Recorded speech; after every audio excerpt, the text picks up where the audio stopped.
बिस्मिल्लाहिर्रहमानिर्रहीम। अस्सलामु अलैकुम। मैं हूं मोहम्मद अहमद और आप देख रहे हैं मेरा official YouTube channel Ahmad health tips. तो आज की इस वीडियो में हम बात करेंगे अकरकरा के फ़वाइद के ऊपर, इसके कौन से ख़ास फ़वाइद हैं और इसका इस्तेमाल क्या है, और मुख्तलिफ़ ज़बानों में इसके कौन से नाम हैं और इसको किस नामों से पुकारा जाता है। यूँ तो अकरकरा का इस्तेमाल और अकरकरा के फ़ायदे बेशुमार हैं। इसकी जड़ों का इत्तबा अद्वियात में इस्तेमाल करते हैं। इसका इस्तेमाल जो है मर्दों के मखसूस इमराज़, आम सर्दी में दांत में दर्द या पायोरिया जैसे इमराज़ में इसका इस्तेमाल किया जाता है। वैसे ये शहवत अंगेज़ खसूसियात की हामिल एक जड़ी बूटी है। नेज़ ये जिस्मानी ताकत और कारकर्दगी को भी बढ़ाती है। अकरकरा के जो मुख्तलिफ़ ज़बानों में नाम हैं, फ़ारसी में इसको बथ तरखून, बंगला में इसको अकूराकारा और हिंदी में इसको अकरकरा और अंग्रेज़ी में इसको पेलिटरी रूट बोलते हैं। जो इसकी माहियत है, इसके छोटे पौधे बरसात के शुरू में पैदा हो जाते हैं। इसके पत्ते, शाखें और फूल बाबूना की तरह होते हैं, मगर इसे जेंटल कुछ पीले होते हैं। जो तना और शाखें रुईदार होती हैं और इसकी जो जड़ है एक तरह की खुशबूदार होती है। और जड़ जो इसकी होती है उसकी जो मोटाई होती है 2 इंच से लेकर 4 इंच तक ये जड़ होती है, और जो इसकी मोटाई होती है वो होती है तकरीबन 1.25 इंच।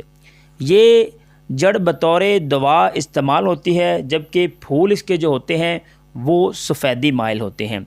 अकरकरा तोड़ने से इसके अंदर की जो जड़ी बूटी होती है वो वाइट कलर की होती है, यानी सफ़ेद कलर की होती है। खाने से ज़ुबान जो होती है, आपका जो जायका होता है मुंह का, जब आप अकरकरा को इस्तेमाल करते हैं वैसे तो इसका जो जायका होता है वो बहुत अजीब सा होता है। सनसनाहट सी आपको महसूस होती है और आपके मुंह में राल ज़्यादा बनती है, और राल जो होती है वो बहना शुरू कर देती है, और कुछ देर के बाद आपका मुंह ठंडा और साफ़ हो जाता है। और मुकाम पैदाइश जो है अकरकरा की वो ये है कि पाकिस्तान में पाई जाती है, हिंदुस्तान में, अरब ममालिक में और स्पेन में। इसका जो मिजाज होता है वो गर्म होता है, दर्जा सोम होता है। अकरकरा के फ़ायदे और इसका जो इस्तेमाल है, मुनक्का दिमाग, मुनक्का बलगम होने की वजह से इमराज़, बारदा, बलगमिया मसलन लकवा, फालज, असखरा, रेशा, कज़गाज़ और सदाख वगैरह में इस्तेमाल किया जाता है। और साथ ही साथ ये मकुए बा मजूने, जो मजूने होती हैं उसमें इस्तेमाल होता है और हबूब में शामिल किया जाता है। लिहाजा मज़कूरा इमराज़ में तना भी इसको इस्तेमाल किया जाता है, यानी कि अकेला भी इस्तेमाल किया जाता है। और साथ ही साथ आपको ये भी बता दूं कि उन अफराद के लिए बहुत ही ज़्यादा अहमियत का हामिल है जिनको शहवत का मसला होता है। अकरकरा का इस्तेमाल ऐसे अफराद जिनमें जिनसी ख्वाहिश में कमी हो जाती है, इस सफ़ूफ़ के इस्तेमाल से जिनसी ख्वाहिश में इजाफ़ा होता है और तवील अरसे तक इसका असर बरकरार रहता है। इसे दूसरी जड़ी बूटियों के मुरक्कब के साथ भी इस्तेमाल किया जाता है। इसका जो सफ़ूफ़ है वो आपने किस तरह इस्तेमाल करना है।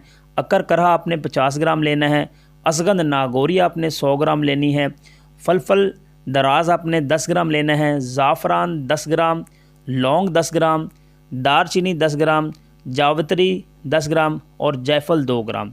आपने ये जो सारी चीज़ें हैं इसको आपने ले लेना है। इसकी जो तमाम अज्जा होंगे आपने बारीक पीस कर इसका सफ़ूफ़ बना लेना है। 2 ग्राम नीम गरम दूध के साथ आपने सुबह शाम इस्तेमाल करने हैं। इंशाअल्लाह आपको बहुत ही ज़्यादा कुव्वत बाक़ के